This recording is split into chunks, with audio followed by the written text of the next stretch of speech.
Corruption के मुकदमे और अवाम का मसला नंबर 1 है महंगाई के झटके। पेट्रोल एक साथ 30 रुपए महंगा करने से तसल्ली नहीं हुई, अब बिजली 8 रुपए महंगी करने की तैयारियां हैं। मैं क्या गा रहा हूं और मेरे तंबूर से जो आवाज निकल रही है वो क्या गा रही है। जब 8 रुपए फी यूनिट बिजली बढ़ जाएगी तो क्या होगा? जो आज पंखे में गुजारा करे क्या वो पंखा भी बंद कर दे? हमें बताया जा रहा है कि पिछले वाले ने तुम्हारा गला सही से नहीं दबाया था, अब मैं आया हूं, देखो मेरी स्पेशलिटी।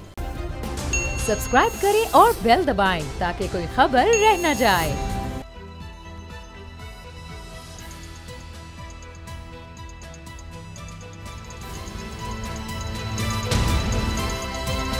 अब पता चला। बिस्मिल्लाहिर्रहमानिर्रहीम, अस्सलाम वालेकुम। मैं हूं मोहम्मद उसामा गाजी और आप देख रहे हैं अब पता चला। आज के प्रोग्राम में खबर लेंगे पुराने पाकिस्तान में महंगाई के उठते तूफान की। मरीम नवाज की ऑडियो लीक पर उठते सवालात के जवाबात लेने की कोशिश करेंगे और इसराइल से ताल्लुकात का चक्कर कौन चला रहा है इस पर भी बात होगी। लेकिन सबसे पहले बात कर लेते हैं पुराने पाकिस्तान में उठते महंगाई के तूफान की, जो थमने की बजाय मजीद शिद्दत इख्तियार करता दिखाई दे रहा है। सिस्टम यह है कि इसकी वजह मईशत से ज्यादा सियासत है, क्योंकि हुक्मरानों के मसले हैं। करप्शन के मुकदमे और अवाम का मसला नंबर 1 है महंगाई के झटके। यह सिलसिला नया नहीं, लेकिन पुराने पाकिस्तान में इसके नज़ारे जैसे अब देखने को मिल रहे हैं माजी में शायद ही मिले हों। मौजूदा हुकूमत अवाम को ये जोरदार झटके लगाकर इसका मलबा पिछली हुकूमत पर डाल रही है। पेट्रोल एक साथ 30 रुपए महंगा करने से तसल्ली नहीं हुई, अब बिजली फी यूनिट 8 रुपए महंगी करने की तैयारियां हैं। माना कि मईशत को दुरुस्त करना मकसद है, लेकिन हकीकत यह भी है कि इक़दामात गरीबों पर क़यामत से कम हरगिज़ नहीं। लेकिन फिक्र किसको है, क्योंकि अवाम के मसले और हैं और हुक्मरानों के और। आप देख लें कि मरीम नवाज अवाम की मोहब्बत में बड़ी दबंग तकारीर कर रही हैं, सारे मसाइल की जड़ इमरान खान को करार दे रही हैं। लेकिन सादा और आसान सवाल है कि इन मसलों को हल करने के लिए वो खुद क्या कर रही हैं? जवाब इसका ये है, मीडिया मैनेजमेंट। जी, वही मीडिया मैनेजमेंट जिसे हकीकत हाल जानने वाले सहाफ़ती हॉर्स ट्रेडिंग का नाम देते हैं।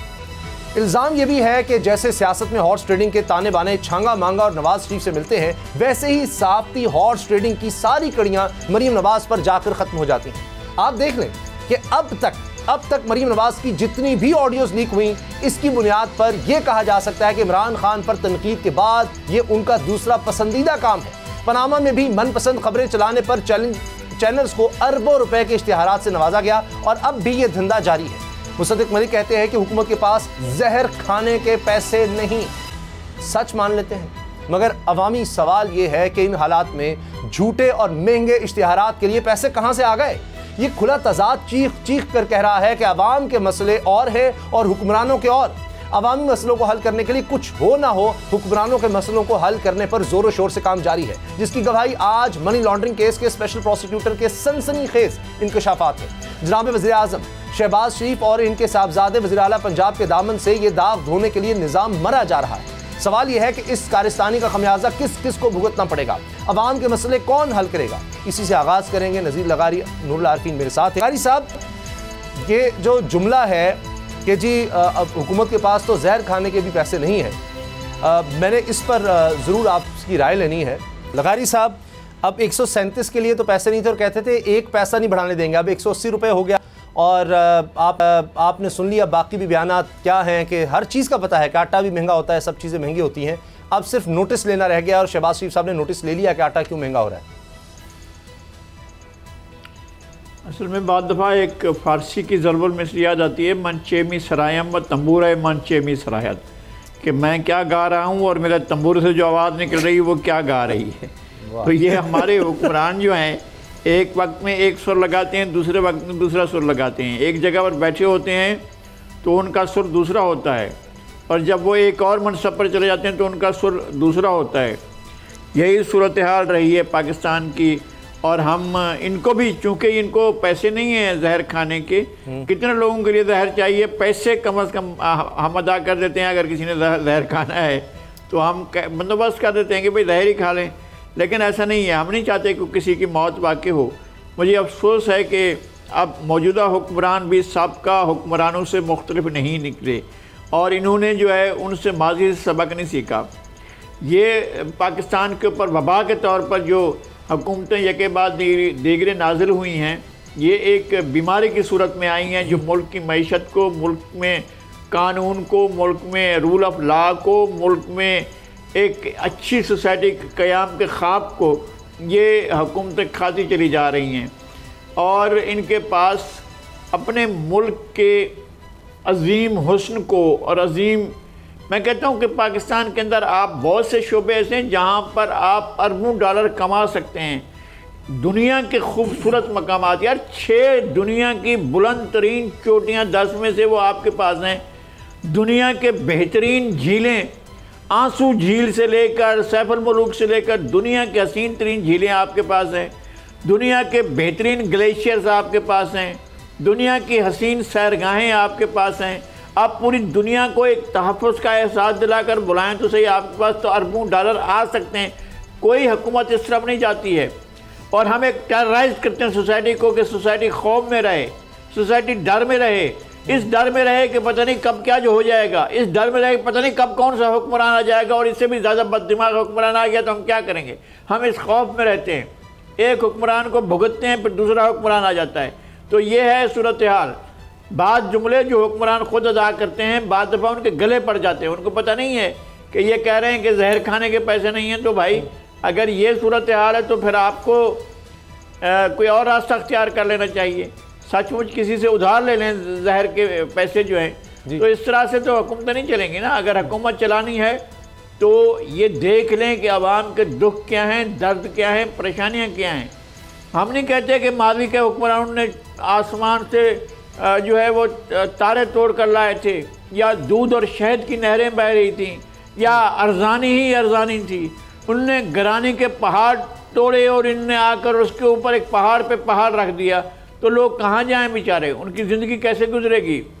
बिल्कुल आप इसमें वक्फे में बता रहे थे, हम जब पहले गुफ्तगू कर रहे थे, आप कहते कि आज ट्रैफिक का वो कम था, रश कम था। तो ज़ाहिर है लोग कैसे गाड़ी चलाएंगे, लोग जो हैं वो बाहर कैसे निकलेंगे घर से जब उनको पता होगा कि पेट्रोल मेरी गर्दन को आ रहा है और मुझे वाकई समझ में नहीं आ रहा है। मैं एक माकूल तनख्वाह लेने वाला आदमी भी अब सोच रहा हूँ कि क्या करूँ। मतलब बाइसिकल पर मैं पहुँच नहीं सकता, मुझे काफ़ी वक्त लगेगा और चला भी नहीं सकूँगा। मैं उम्र के इस हिस्से पर पहुँच गया हूँ कि अब बाइसिकल पर दफ्तर नहीं आ सकता, लेकिन अब पेट्रोल गाड़ी में डालकर तो हम नहीं आ सकते हैं। अल्लाह रहम और अगर हम आ सकते हैं जी। तो फिर जो पीछे लोग बैठे हुए हैं, जिन लोगों की तनख्वाहें या जिन लोगों के वेजेस हमसे कम हैं, वो लोग कैसे ज़िंदगी गुजारेंगे, कैसे खाएंगे, कैसे पिएंगे, बच्चों को कैसे पढ़ाएंगे, उनकी तालीम कैसे होगी, उनकी ग़िज़ा कैसे मिलेगी। ये तो सारे मुल्क के लिए एक मुसीबत बन गई है सारी सूरत हाल। नूर आरफीन, एक दफ़ा आपने बड़ी खूबसूरत बात की थी कि अगर ये हालात हुक्मरानों को भी हों तो शायद लोग इतना गिला ना करें, लेकिन जब हुकूमत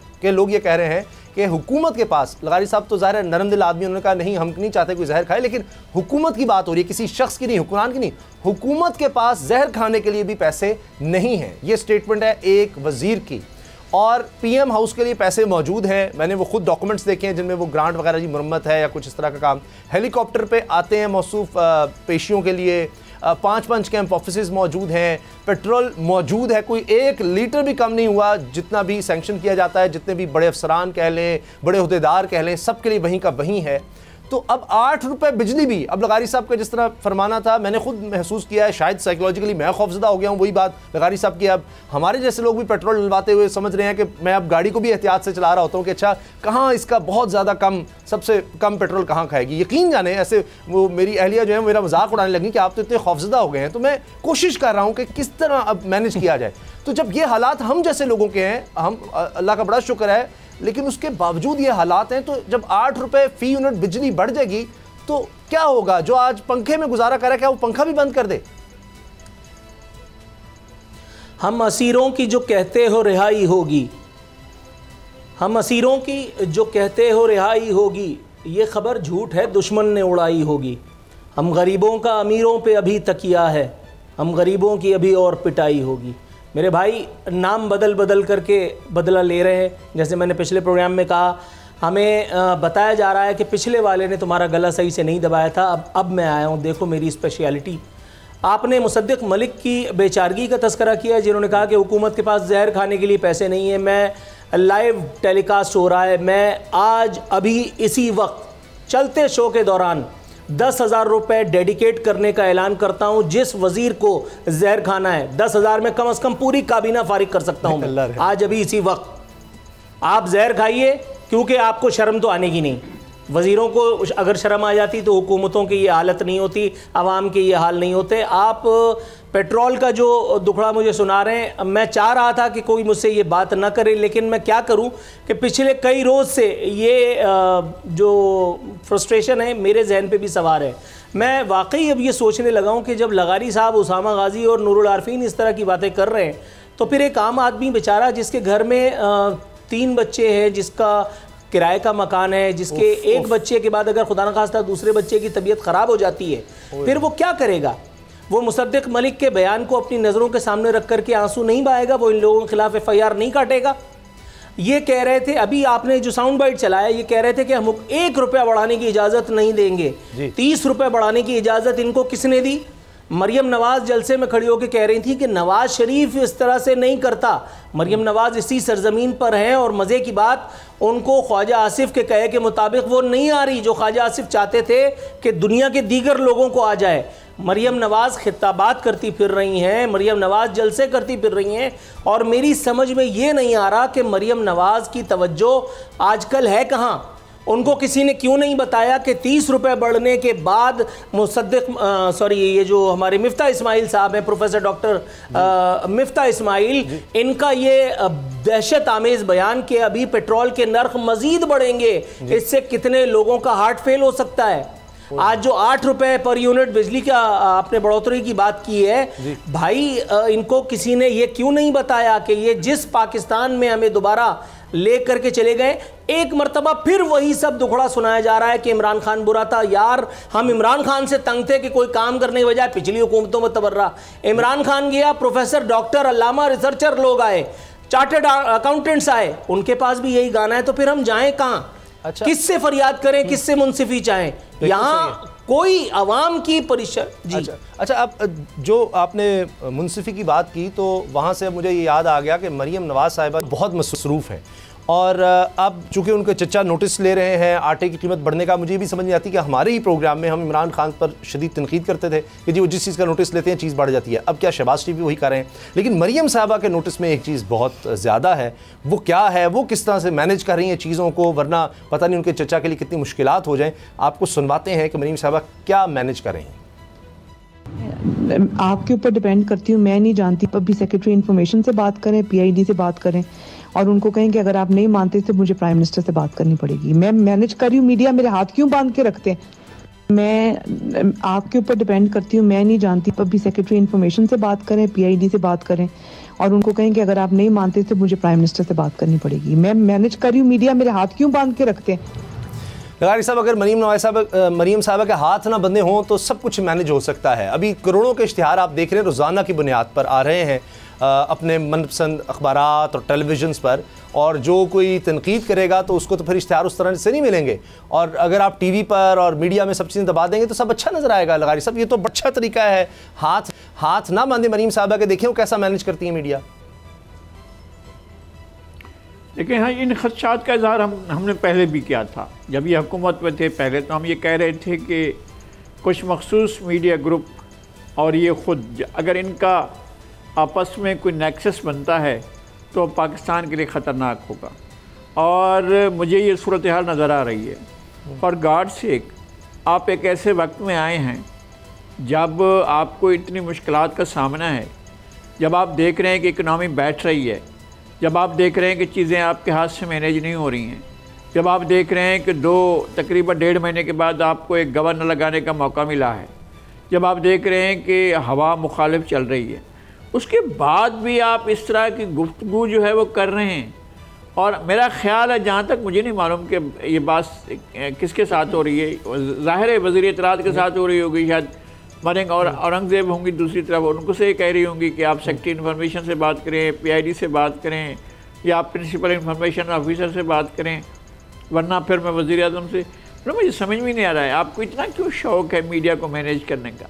उसके बगैर भी तो आपने वक्त गुजारा है जब मीडिया आपके पास नहीं था, हुकूमत आपके पास नहीं थी और आप सब कुछ हो रहा था, मीडिया आज़ाद था। उस वक्त भी हमने कभी भी ऐसा नहीं किया है कि हमने अपोजिशन को टारगेट किया और हुकूमत को छोड़ दिया। हमने इमरान खान को नहीं छोड़ा। हम इवन आज भी इमरान खान पर तनकीद करते हैं, लेकिन किसी ने ये नहीं किया है। जो अभी इनकी मोहतरमा की बात सुन रहे हैं, मेरे लिए बहुत काबिल एहतराम है, लेकिन ये कि ये जो बात हम सुन रहे हैं हमें किसी ने नहीं सुनाई। इससे पहले अगर किसी ने किया है तो फिर हमने उनका मुंह तोड़ जवाब भी दिया है। अगर किसी ने भी पैमरा के सरबराह ने हमें तंग किया या किसी भी ने तंग किया तो हमने बाकायदा बात की है। सही, लेकिन सही। ये नहीं हुआ। पर्सनली तो मैं कहता हूँ मुझे किसी ने हिम्मत नहीं की कि मुझे फ़ोन करके कहे या किसी तरीके से कहे कि जी मैनेज हो जाओ या आ जाओ हमारे लिए ठीक हो जाओ, तो ऐसा तो कभी नहीं हुआ। ये इनका आकर कहना जो है तो मुझे ज़ाती तौर पर बहुत तकलीफ़ हो रही है। क्या मीडिया जो है वो अब बल्कि मैं आपको एक बहुत अफसोस के साथ एक वाक़या बताता हूँ। एक DG ISPR तशरीफ़ लाए थे एक दफ्तर में जहाँ मैं मौजूद था, तो उन्होंने एक लफ्ज़ इस्तेमाल किया था कि हमें जो है मीडिया हैंडलिंग करनी होती है। मैंने कहा ये क्या लफ्ज़ आपने इस्तेमाल किया है? आप कौन होते हैं आप मीडिया हैंडलिंग करने वाले? आप कैसे मीडिया हैंडलिंग करते हैं? मैं DG ISPR थे सही। और बहुत मोहतरम थे, हमारे अच्छे दोस्त भी थे। तो हमने कहा ये नहीं सुनेंगे हम कि आप मीडिया हैंडलिंग करें, ये मीडिया मैनेजिंग कर रही है भाई, मीडिया मैनेजमेंट कर रही हैं। ये खातून को तो खुदा का खौफ नहीं आया कि अच्छा पहले भी इस तरह की आई और अब ये मुबैना तौर पर ये अब इस दौरे हुकूमत की है। तो अब नूरुल आरफीन अभी तो जहर खाने के भी पैसे नहीं थे, लेकिन हम जो इश्तिहारात देख रहे हैं वो करोड़ों के हैं और वो जारी रहना है और अभी हाथ बंधे हुए हैं, तो ये हाल है। जॉन इलिया कह रहे थे कि निस्बत इल्म है बहुत हाकिम वक्त को अजीज़, उसने तो कारे जहल भी बेउलमा न किया। यानी जहालत हो रही है और वो भी इतनी सुपरलेटिव डिग्री की। लेकिन आप ये देखिए कि इस ड्रामे के स्क्रिप्ट राइटर्स ने बैलेंस कितना ज़बरदस्त कायम रखा हुआ है। इक्विलिब्रियम, एक तरफ से एक चैनल वो ऑडियो लॉन्च करता है जिसमें आसिफ अली जरदारी साहब खांस रहे हैं, मलिक रियाज उनको बता रहा है कि जी इमरान खान साहब आपसे मांडवली करना चाह रहे हैं और उस पर बातचीत हो रही है। मैं सबसे पहले इस स्टोरी को पिक करता और मैं चीखता, लेकिन मैं हैरान हूँ कि इस पर पूरे प्रोग्राम दाग देने वालों की समझ में ये बात नहीं आ रही कि इस ऑडियो कॉल में इमरान खान कहाँ है। मतलब मैंने कभी भी इमरान खान के लिए कभी हल्का हाथ नहीं रखा, ऐसे ही आप मेरा ट्रैक रिकॉर्ड देख लीजिए जिस दिन से इमरान खान बख्तर इख्तिदार आए। लेकिन मुझे समझ में नहीं आ रहा ओ भाई ये जो ऑडियो आपने सुनाई है इसके बाद मुझे हंसने के अलावा खुदा की कसम मेरे पास तबसरे के अल्फाज नहीं है। और ये मरियम का ट्रैक रिकॉर्ड है, मैं आपको नाम लेकर के बताता हूँ। पिछले चैनल पर मेरे पास एक मरतबा फयाजुल हसन चौहान का टेलीफोन आया, परेशान थे। मैंने कहा क्या हुआ? कहने लगे यार वो मरियम ने पाबंदी लगवा दी है और मुझे जो है ना वो कोई शो में नहीं ले रहा। मैंने कहा अच्छा कोई मसला नहीं है, मतलब ये सब काम तो हम करते रहते हैं फी सबिलिल्लाह, आप कल मेरे प्रोग्राम में तशरीफ़ लाइए।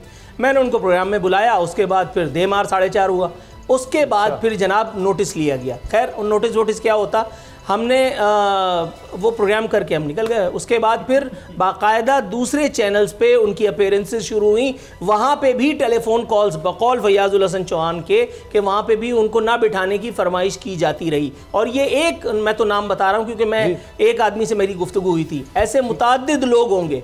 ये उस वक्त की बात है कि जब इमरान खान के ख्वाब में भी मीडिया मैनेजमेंट का आइडिया नहीं आया होगा। इमरान खान ने तो बाद में वीलॉगर्स की एक फौज बनाई थी ना अपने वज़ीर आज़म हाउस में। इससे पहले ये कारनामा हज़रत नवाज शरीफ के दौर में मोहतरमा आंसा मरियम साहिबा अंजाम दे चुकी थी। बल्कि मैं फिर दोहरा देता हूँ कि ये कारनामा इन्हीं का था जिसको आर्ट की उरूज पे पहुंचाया था पीटीआई ने। कहीं तो फिर ऐसा अब क्यों रो रहे हैं? अब क्यों रो रहे हैं? आरिफीन कहीं ऐसा तो नहीं कि तवज्जो सही नहीं, फोकस नहीं हुकूमत का उस जगह जहां इनका होना चाहिए था।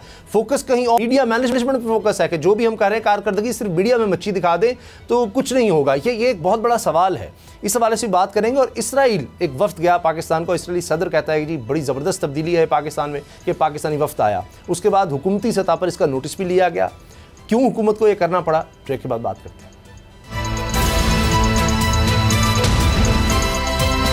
अब पता चला।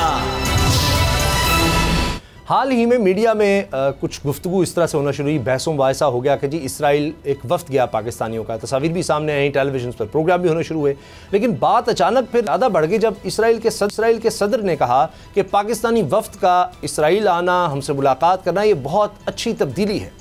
अब इसके बाद ये हुआ कि और ज़्यादा आवाज़ें उठी कि जी क्यों ये वफ्द गया, इसको क्या सरकारी सरपरस्ती हासिल थी नहीं हासिल थी, और हुकूमत को भी फिर एक्शन लेना पड़ा और सरकारी टीवी पर काम करने वाले एक एंकर को हटा दिया गया। अब क्या ये सिर्फ यहीं तक था कि एक NGO है, क्योंकि हुकूमत का कहना है कि जी NGO है, ये बाहर के नेशनल पाकिस्तानी हैं, लेकिन एक पाकिस्तानी था जिसकी वजह से उसको हटा दिया गया। तो ये क्यों है कि हर कुछ अरसे के बाद हम देखते हैं कि पाकिस्तान में ये एक सोच पैदा होती है कि कुछ दबाव है। इमरान खान साहब के दौर में भी ये हुआ था और हमने देखा कई ममालिक ने, कई अरब ममालिक ने इसराइल को तस्लीम भी किया। UAE की मिसाल है। अब ऐसे ममालिक जिनसे पाकिस्तान को कर्ज लेना पड़ता है, अभी कहा यह जाता है कि अगर इसराइल से ताल्लुकात कायम कर लिए जाएँ तो हम पर भारत का दबाव भी कम हो जाएगा, और जिस तरह से हमने देखा है कि जनाब मईशत बेहतर होने लग जाती है ममालिक की जो इसराइल को तस्लीम करते हैं, तो पाकिस्तान को भी कर लेना चाहिए। लगारी साहब, आपको क्या लगता है कि ये सिर्फ एक कोशिश थी कि कुछ इसराइल को तस्लीम करने के लिए एक हालात पाकिस्तान में बने, ये कोशिशें हर कुछ अरसे बाद होती हैं, या ये कोई एक अलग से बस इंसिडेंट था और ऐसे ही मीडिया में हाईलाइट हो गया? देखिए उसामा, जो हकीकतें हैं वो कभी छुपती नहीं है। ये इस तरह की एफर्ट्स जो हैं वो इस्टेब्लिशमेंट की सतह पर नहीं हुई हैं, हुकूमत की सतह पर भी नहीं हुई हैं। देखिए मेरे ज़ाती इल्म था, मैंने एक ट्वीट भी किया है। मुझे ज़ाती तौर पर मालूम है कि PTI के पंजाब से एक रुकन असम्बली के भाई एक वफ्द लेकर बरतानिया से इसराइल गए और बैतुल मुक़द्दस गए, यरूशलेम गए, और ये मेरे इल्म में था। लेकिन ये बात मुझे मालूम है कि वो बरतानवी शहरी हैं और वहाँ से बरतानवी मुसलमानों का एक वफ्द लेकर आए, और बरतानवी मुसलमान मुख्तलिफ मुल्कों से हैं, उनका एक वफ्द लेकर गए, और वो PTI के रुकन के सगे भाई हैं, ये मुझे मालूम है। अच्छा। लेकिन मैं इसको स्कैंडलाइज इसलिए नहीं करता हूँ कि मुझे वो वहाँ के शहरी हैं, उनके पास पासपोर्ट है बरतानिया के, वो जब चाहें वहाँ चले जाएँ इसराइल। उनका हुकूमत के साथ या PTI के साथ अगर मैं जोड़ना चाहूँ तो फिर ज़ाहिर है मैं पूरा ड्रामा बना दूँ, तो ड्रामा बनाया नहीं जा सकता है और होता भी नहीं है। इसी तरह का ये भी कोई ड्रामा नहीं था जिसको बार बार दोहराया जा रहा है कि जी हुकूमत ने भेजा वापस। ऐसी मेरा ख्याल है कि ऐसी कोई चीज़ मौजूद नहीं है। हाँ, एक दफ़ा हुआ था, ये एफर्ट हुई थी जनरल परवेज़ मुशर्रफ के दौर में, जब हामिद मीर ने भी इंकशाफ किया था कि जी वो खुर्शीद महमूद कसूरी की मुलाकात हुई थी और ये बात सामने आई थी। लेकिन वो बात भी इस तरह नहीं थी कि इसराइल को तस्लीम किया जा रहा था। हो सकता है कि सरेराह मुलाकात हो गई, हो सकता है कहीं वो चाय पी रहे हों और उनके साथ मुलाकात हो गई हो, इस तरह की चीज़ें होती हैं। पाकिस्तान में आपका ख्याल है कि लोग इस बात को बर्दाश्त करेंगे कि आप जो है वो इसराइल को तस्लीम कर लें?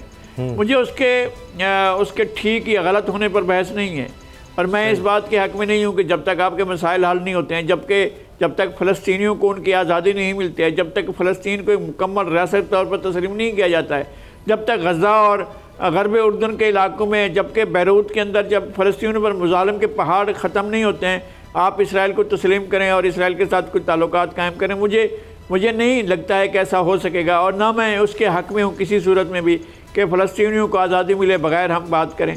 तो ये इस तरह की बातें उड़ाई जाती हैं, पॉइंट स्कोरिंग की जाती है, जो गलत बात है। जब अच्छा, PTI के खिलाफ हो रही तब भी गलत है, जो अब हो रही है वो भी गलत है। अच्छा, मैं इसको ठीक नहीं तस्लीम। लेकिन लगारी साहब, वो पॉइंट ऑफ व्यू दिया जाता है कुछ लोगों की तरफ से कि जी देखें, फ़लस्तीन के लिए पाकिस्तान काम करता है, इतना अर्ज़ उसके लिए पाकिस्तान को बहुत से दबाव का भी सामना होता है, कश्मीर के लिए बता के, लेकिन वो ममालिक कश्मीर के लिए इतना नहीं बोलते जो हमसाए हैं फ़लस्तीन के, वो जाकर इसराइल से ताल्लुकात भी कायम कर रहे हैं, सब कुछ कर रहे हैं। ये हमारे ही लिए दर्द रह गए हैं, हमारे लिए तकलीफ़ें रह गई हैं, पाकिस्तान ने क्यों ये अलम उठा कर रखना है? मैं इस चीज़ का बिल्कुल कायल नहीं हूँ। मैं कहता हूँ कि जहाँ जो चीज़ गलत हो रही है, बतौर मुसलमान, बतौर इंसान, एक आज़ाद रियासत के शहरी के हमारा फ़र्ज़ है कि हम उसके खिलाफ खड़े हों, चाहे सारी दुनिया जो है वो तस्लीम भी कर ले। मगर ये दबाव तो आते हैं नूर आरफीन, और कायद-ए-आज़म रहमतुल्लाह के कौल बड़ा मशहूर है कि जनाब हम ये मगरिब के नाजायज़ बच्चों को तस्लीम नहीं कर सकते, लेकिन ये दबाव पाकिस्तान पर आते रहते हैं और पाकिस्तान की हिम्मत है कि बर्दाश्त करता है। वरना शायद पाकिस्तान के लिए बहुत सी चीज़ें बहुत आसान हो जाएँ, अगर हम कुछ चले तस्लीम करना तो बहुत आगे की बात है, सिर्फ इतना ही पाकिस्तान कर लेकर चलें जी कुछ किसी सतह के कोई ताल्लुकात डेवलप कर लिए जाए। देखिए, जिस एंकर के बारे में आप बात कर रहे हैं, आप उस एंकर से बुला करके ये सवाल नहीं पूछ सकते, मैं नहीं पूछ सकता, हमें इजाज़त नहीं मिलेगी।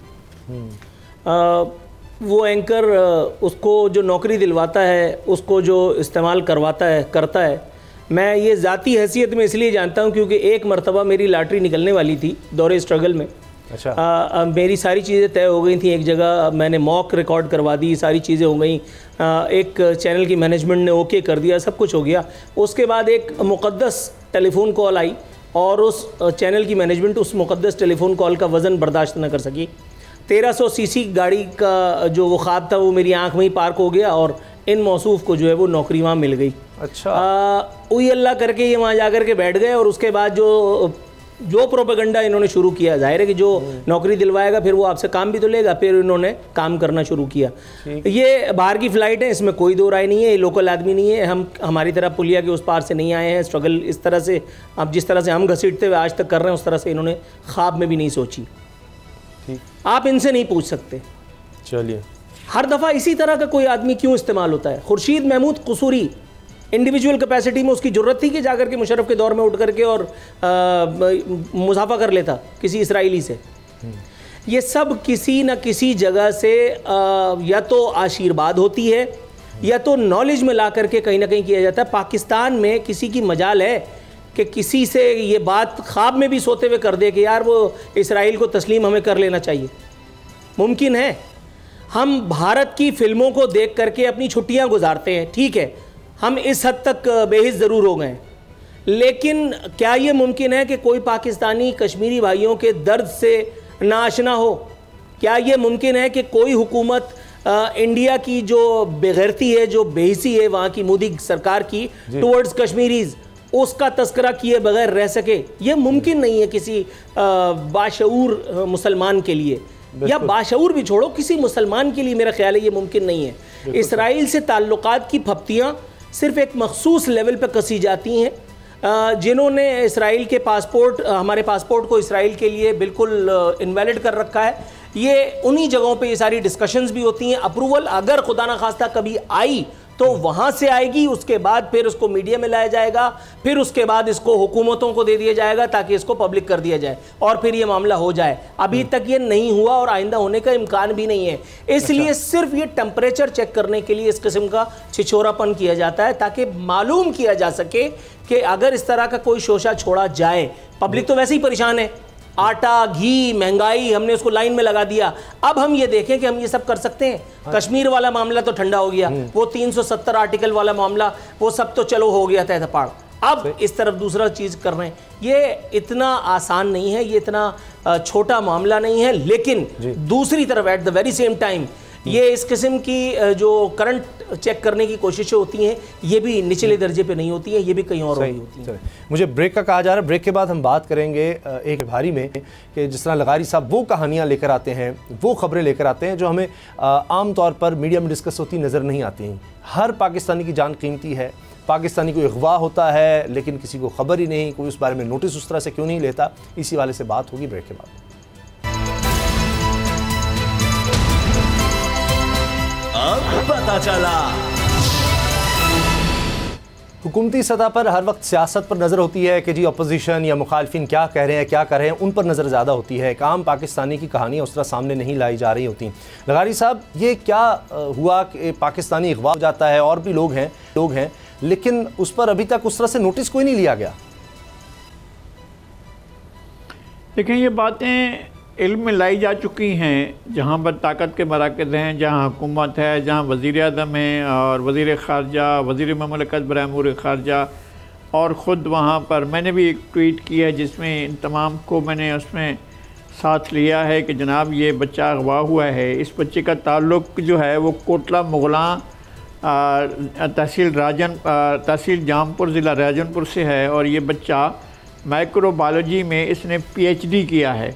हमारे यहाँ ब्रेन ड्रेन होता है, और वो भी ऐसे मुल्कों में। ये जो सामने नज़र आ रहा है बच्चा पीछे खड़ा हुआ दाढ़ी के साथ, हम स्क्रीन पर देख रहे हैं, इसका नाम अबू ज़र है, इसके वालिद का नाम शेख मोहम्मद अफजल है।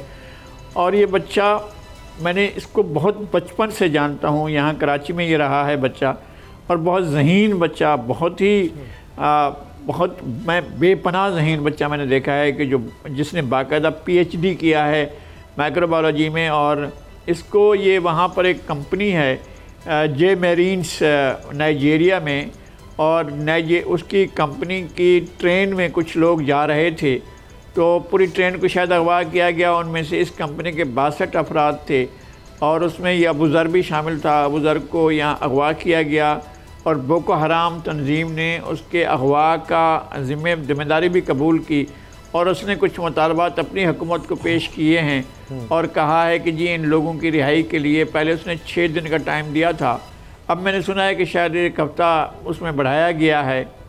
और हमारी हुकूमत को भी इस पर तवज्जो देनी चाहिए। वहाँ पर जो पाकिस्तान में पाकिस्तान की वजारत ख़ारजा है उसको काम करना चाहिए, वज़ीर ख़ारजा को इस पर तवज्जो देनी चाहिए, वज़ीर आज़म को तवज्जो देना चाहिए। एक पाकिस्तानी एक बहुत बड़ा ब्रेन, एक बहुत बड़ा जहन जो है वो इस वक्त जो है एक शिद्दत पसंद तंजीम के कब्ज़े में है और बोको हराम ने उसको अपने कब्ज़े में लिया हुआ है। हम चाहते हैं कि वह बखैरियत अपने वालिदैन के पास आए। उनके वालिद और उनकी वालदा बहुत परेशान हैं और हम दुआ गो भी हैं और हम जितनी एफर्ट्स हों वो भी करें और हमारी तमाम हुकूमत को, हुकूमती मशीनरी को, वज़ारत ख़ारजा को इस पर काम करना चाहिए। मुझसे वो पूछ रहे हैं कि जी हमें आर्मी चीफ का कहीं से राब्ता बताएं, हम आर्मी चीफ से भी गुजारिश करना चाहते हैं। तो बोल्ड टीवी की तरफ से हम तमाम ज़िम्मेदार इदारों से ये दरख्वास्त करते हैं कि अबू ज़र की बाजियाबी के लिए तमाम कोशिशें बरूए कार लाई जाएँ ताकि ये बच्चा जल्द वापस घर आए। और इनके वालिदैन बहुत परेशान हैं, मुझे बहुत दुख होता है। मैं अभी तक मैं बहुत सहमा हुआ हूँ और मैं अभी तक इसके वालिद को, वालदा को फ़ोन नहीं कर सका हूँ, बात नहीं कर सकता हूँ। हालांकि वो मैं अच्छी तरह से जानता हूँ उनके वालिद को भी, वालदा को भी, लेकिन मेरी उनसे बात नहीं हो सकी है, इसलिए कि मैं बहुत परेशान हूँ इस हाल में। आपने ये आवाज़ उठाई है और बोर्ड से भी सबकी ये दरख्वास्त है बाब इख्तियार से कि इस चीज़ का फ़ौरी नोटिस लिया जाए और पूरी कोशिश की जाए कि ये नौजवान दोबारा अपने वतन में अपने वालिदैन के पास हो। एक बात जो बार बार कही जाती है कि जनाब मखलूत हुकूमत तो है लेकिन सब बुरा भला कह रहे हैं नून लीग को, क्योंकि प्राइम मिनिस्टर भी नून लीग का और फाइनेंस मिनिस्टर भी उनका, लेकिन बाकी जमातें जिन पर उस तरह तनकीद नहीं होती, ख़ासतौर पर पीपल्स पार्टी जो है वो बड़े मज़े में है। लेकिन नूरुल आरिफीन क्या ऐसा ही है? नहीं, आपकी हजरत अभी पूरी कर देते हैं पीपल्स पार्टी पे तबर्रा फरमा के। पीपल्स पार्टी को इख्तिदार का नशा चढ़ गया है, जैसा कि टिकर चल रहा है। ये वो हस्ती अभी पीपल्स पार्टी की आई थी कि जिस पर तनकीद अगर कर लें आप तो डायरेक्ट भुट्टो बुरा मान जाता है। वो वाला भुट्टो नहीं जो जुल्फ़िकार अली भुट्टो था, वो वाला भुट्टो जिसका जुल्फ़िकार अली भुट्टो से कहीं कोई खानवादा नहीं मिलता, लेकिन जिसका भूत दिखा करके और ये हमें डराते हैं। आप अभी थोड़ी देर पहले मैं यहाँ जहाँ बैठा हूँ उससे थोड़ी दूर कराची प्रेस क्लब के बाहर वो मार मारी है कराची पुलिस ने, सिंध पुलिस ने। असातिज़ा को 35 लोग गिरफ्तार हैं और उनका कसूर क्या था? उनका कसूर ये था कि वो अपने मुतालबात को तस्लीम करने की बात कर रहे थे। वो वज़ीर आला हाउस जाने के तमन्नाई थे। अंदरून सिंध के कहीं किसी गांव गोड़ देहात से यही फ़्लाइट भी तो निकल करके वज़ीर आला बन गई ना, हमने तो एतराज़ नहीं किया। तो अब ये इतने बड़े, इतने मुक़द्दस, इतने तवंगर कैसे हो गए कि इनके महल की तरफ अगर कोई चला भी जाए तो उसको red zone, yellow zone, white zone करके आप असातिज़ा को मारेंगे? हमारा आज जो इज्तिमाई तौर पर हाल है वो इसीलिए तो हो रहा है। हमने जिसको अपने पेन से एक छुट्टी की दरख्वास्त लिखनी नहीं आती, जो बोलने के लायक है न सुनने के लायक है, हमने उनको संतरी के बजाय मंत्री तक तो बनाया हुआ है। लेकिन जो कौम को मेहमान बना करके दे रहे हैं, हमने उनको कराची प्रेस क्लब पे मार खाने के लिए छोड़ रखा है। 5000 अफराद को मुलाजमतों का झांसा दे करके वो शख्स आज भी अपने घर पे बैठा हुआ है कि जिसके ऊपर ये इल्ज़ाम था, क्लीन चिट दे दी उसको नैब ने, और वो असातिज़ा आज भी धक्के खा रहे हैं क्योंकि भुट्टो हमारे यहाँ जिंदा है। भुट्टो वालों का कारनामा जब बताने चलूँ तो आप ये देख लीजिए कि सिंध हुकूमत ने एक मरतबा फिर बल्दियाती इंतखाबात मुलतवी कराने का जो है वो फ़ैसला कर दिया। इस तरह की खबरें आ रही हैं। बल्दियाती इंतखाबात वो इशू है कि जिसको मैनेज करने के लिए सिंध हुकूमत ने कोई कसर जो है, कोई कमी कभी नहीं रखी और इनके इस जुर्म में बाकायदा शरीक है महाजिरों के वो नाम नेहाद मसीहा जो अपने आप को मुत्तहदा कौमी मूवमेंट कहते हैं। अब पाकिस्तान कहें, नाइजीरिया कहें, लालू खेत कहें, कुछ भी कहें, ये जुर्म बराबर की बुनियादों पर हो रहा है।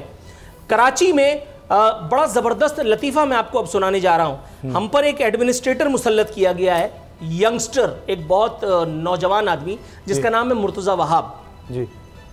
फरमा रहे मौजूदा हालात में जिम्मेदाराना सहाफ़त की ज़रूरत। और जिम्मेदाराना सहाफ़त क्या होती है कि आप कभी नाजिम जोकियो मर्डर के बारे में बात ना करें, आप कभी अजीज़ मेमन नामी सहाफ़ी की मौत के बारे में बात ना करें कि जिसको पीपल्स पार्टी के हज़रत बिलावल के लॉन्ग मार्च, वो ट्रेन मार्च के ऊपर क्रिटिसाइज़ करने के बाद मुबैना तौर पर नामालूम अफराद ने, इन्वर्टेड कॉमास में, चाहे सबको ही मालूम हो को किसने उसको मारा है, आप उसके बारे में बात ना करें। हज़रत मुर्तज़ा वहाब फरमा रहे हैं सहाफ़ी शहर के मसाइल उजागर करने के साथ मुस्बत कामों को भी सामने लाएं। तमन्ना बुरी नहीं है, लेकिन आगे देखिए क्या एक्सटेम्पोर इन्होंने फरमाइश की है। फरमा रहे हैं कि आपने महसूस किया होगा कि कराची जाग रहा है, शहर की रौनकें बहाल हो चुकी हैं। कराची की कोई गली, ला इलाहा इल्लल्लाह मोहम्मद रसूलुल्लाह कलमा वाहिद की इज्जत व आबरू की कसम, कराची में किसी जगह चले जाओ स्ट्रीट क्रिमिनल्स का राज है। मुराद अली शाह, अभी इस वक्त चैलेंज करता हूं, मुराद अली शाह, नासिर शाह, सईद गनी, मुर्तज़ा वहाब, ये सब मिलकर के जो हमको झूठ बोल रहे होते हैं, मेरे साथ निकले, मेरी गाड़ी की सीट पे बैठे, अगर ना आधे घंटे के अंदर अंदर हम सब लूट जाए तो मेरा नाम बदल दीजिएगा। आधे घंटे के अंदर आईजी को अपनी मर्जी से सलाम साहब करने के लिए रखा हुआ है, और उस आईजी का क्या काम है, अपनी मर्जी की रिपोर्टें देता रहता है। अभी आईजी के साथ जो हुआ है अदालत में, अदालत ने मंगवाया था इन दोनों बच्चियों को जो निमरा और दुआ हैं, एक बच्ची के हवाले से कोई ऑल फॉल रिपोर्ट इन्होंने पेश की, आईजी को लाइन हाजिर कर दिया गया है। उन्होंने कहा है कि आईजी को कहीं और रिपोर्ट करवाएं, कोई अहल आदमी, मतलब मैं तो हैरान हो गया हूं इस ऑब्जर्वेशन पे, पुलिस में अहल आदमी कहां से आ जाएगा, और अगर वो अहल होगा तो वो आईजी कैसे बन जाएगा, उसको तो खुशामदी होना चाहिए। मुर्तज़ा वहाब फरमा रहे सफाई सुथराई का निजाम कराची में बहुत बेहतर हुआ है, खुदा की कसम मुर्तज़ा वहाब, बिलावल, मुराद अली शाह और उसामा गाजी, चारों को दावत देता हूं मेरी गाड़ी में आके बैठे और मैं गाड़ी चलाता हूं, अगर कहीं सफाई सुथराई नजर आ जाए मेरा गला काट दीजिए। आखिरी बात कह रहे हैं, सड़कों की तामीर जारी है, इससे बड़ा झूठ, इससे बड़ा झूठ तो ये भी नहीं है जो अब मैं आपको बताने जा रहा हूं। आमिर लियाकत ने कहा है कि मेरा घर तोड़वाने की साजिश इमरान खान ने की। आप बताइए, मारूं घुटना और फूटे हाथ। अच्छा चले, टाइम मेरे पास बिल्कुल कुछ देर में आप हेडलाइंस देख सकेंगे। इजाजत दीजिए, अल्लाह हाफिज। अब पता चला। सब्सक्राइब करें और बेल दबाएं ताकि कोई खबर रह न जाए।